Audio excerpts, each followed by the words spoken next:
God's beautiful creation. I'm actually talking to you. God's beautiful creation. You are God's prized possession. Rejection comes in all forms. Rejection from birth, from your parents, or from your mother, or your father, or both. Rejection from colleagues, or schoolmates, classmates. Rejection from teachers, where you feel like you were not good enough, you were not bright enough, you were not cool enough. You might have been the weird one. You might have been the one who you just couldn't, you didn't fit in with anybody.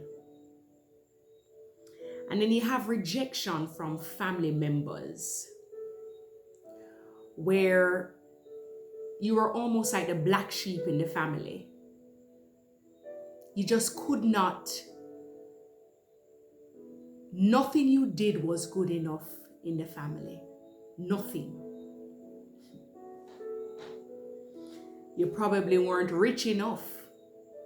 So you were the one in the family that, you didn't have all the money.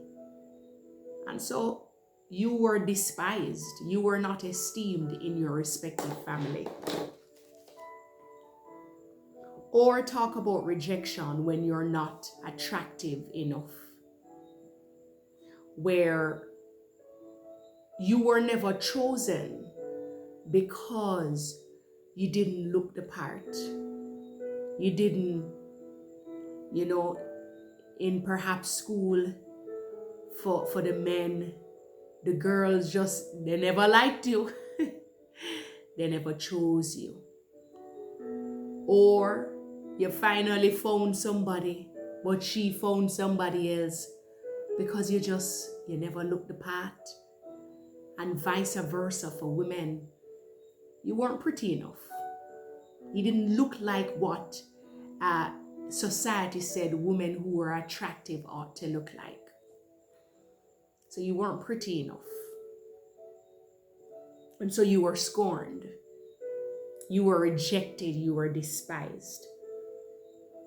What about rejection from a heartbreak? Somebody who you trusted so much and they turned around and they left you. Unexpected. It was unexpected. A divorce. You put your everything in the relationship and you were rejected. You did everything to impress. Never worked. In fact, it could be that the person just left you so easily they didn't fight for you. What about rejection from educational institutions? You did your best in school and it just wasn't good enough. An institution that you've always wanted to attend and you weren't accepted because your grades weren't good enough. Though you did, your grades were perhaps sufficient, but on top of your grades, you had extramural activities that you did that could perhaps add up or to assist. You were still rejected. You were rejected from that contract. You were rejected from that deal.